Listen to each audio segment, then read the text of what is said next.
Sandwich model और Robertson का इकाई मॉडल पढ़ने के बाद आज हम द्विध्रुवीय कला की संरचना को पढ़ने के लिए हिलेयर तथा हॉफमैन का मिसेलीवाद पढ़ेंगे। द्विध्रुवीय कला की संरचना को समझाने के लिए हिलेयर तथा हॉफमैन ने मिसेलीवाद मॉडल 1953 में दिया था। इस मॉडल के अनुसार द्विध्रुवीय कला अनेक गोलाकार उप इकाइयों से अथवा मिसेल का मोज़ेक होता है। अनेक गोलाकार उप इकाइयों से मिलकर बनी होती है जिनको मिसेल बोलते हैं।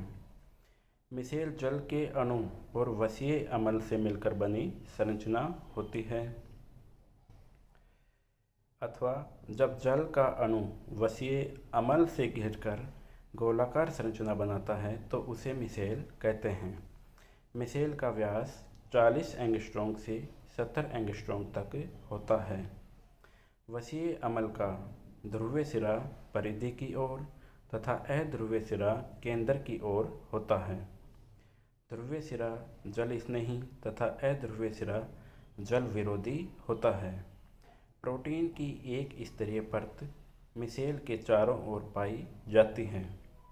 मिसेल के बीच में एक छिद्र होता है जिसमें जल भरा रहता है तथा इस छिद्र का व्यास 4 एंगस्ट्रॉम होता है। चित्र के माध्यम से हम इस मॉडल को समझते हैं। बीच में एक छिद्र दिखाया हुआ है गोलाकार संरचना के बीच में जिसमें जल भरा होता है। इस छिद्र के चारों ओर जिसमें जल भरा होता है इसके चारों ओर वसीय अम्ल के अणु उपस्थित होते हैं। इन वसीय अम्लों का बाहरी सिरा जो कि जल स्नेही होता है तथा अंदर का सिरा जल विरोधी होता है।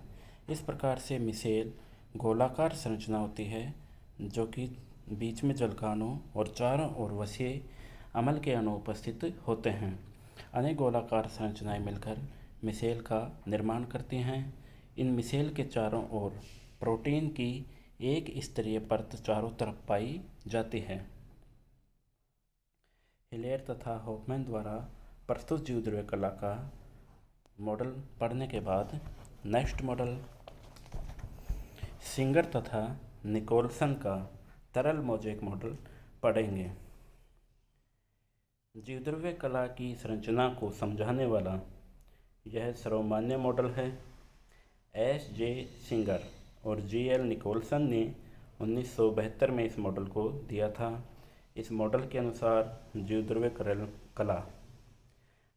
कला एक अर्ध तरल संरचना होती है।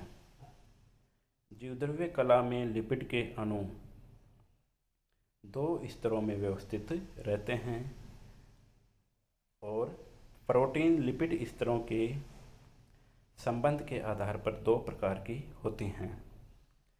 नंबर 1 परिधीय अथवा बाह्य। परिधीय प्रोटीन लिपिड की सतह पर होती हैं। इन्हें सरलता से पृथक किया जा सकता है। दूसरी प्रोटीन होती है समाकल या इंटीग्रल। ये प्रोटीन लिपिड की परतों में धंसे रहते हैं। इन्हें सरलता से पृथक नहीं किया जा सकता।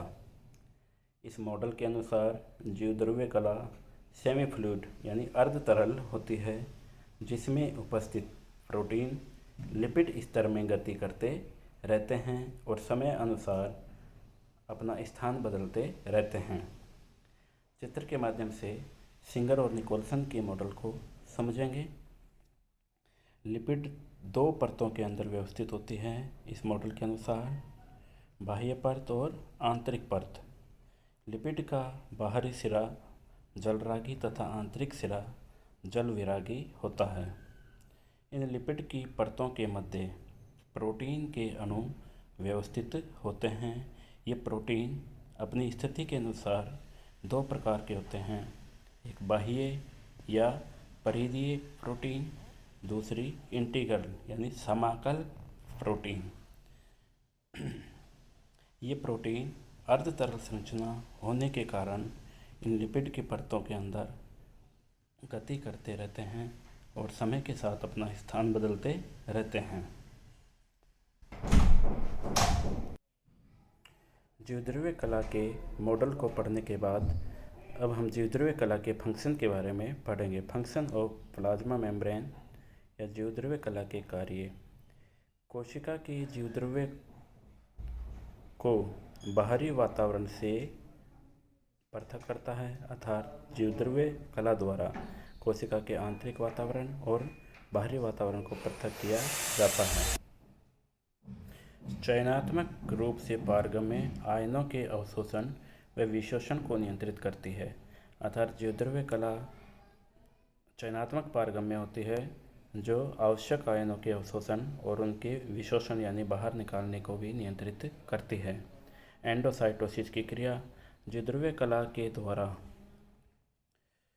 ठोस पदार्थों को अंदर लेना, इस क्रिया को फैगोसाइटोसिस कहते हैं। निम्न वर्गीय जीवों के अंदर यह क्रिया जीवद्रव्य कला के द्वारा संपन्न की जाती है।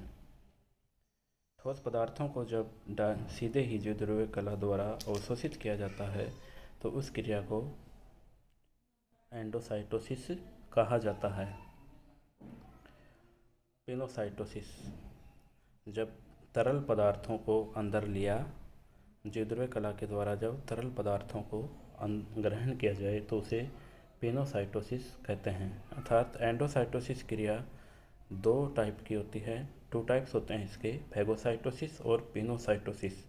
फैगोसाइटोसिस के अंतर्गत जीवद्रव्य कला के द्वारा ठोस पदार्थों को ग्रहण किया जाता है, जबकि पिनोसाइटोसिस क्रिया में जीवद्रव्य कला के द्वारा तरल पदार्थों का अंतर्ग्रहण किया जाता है। Thank you.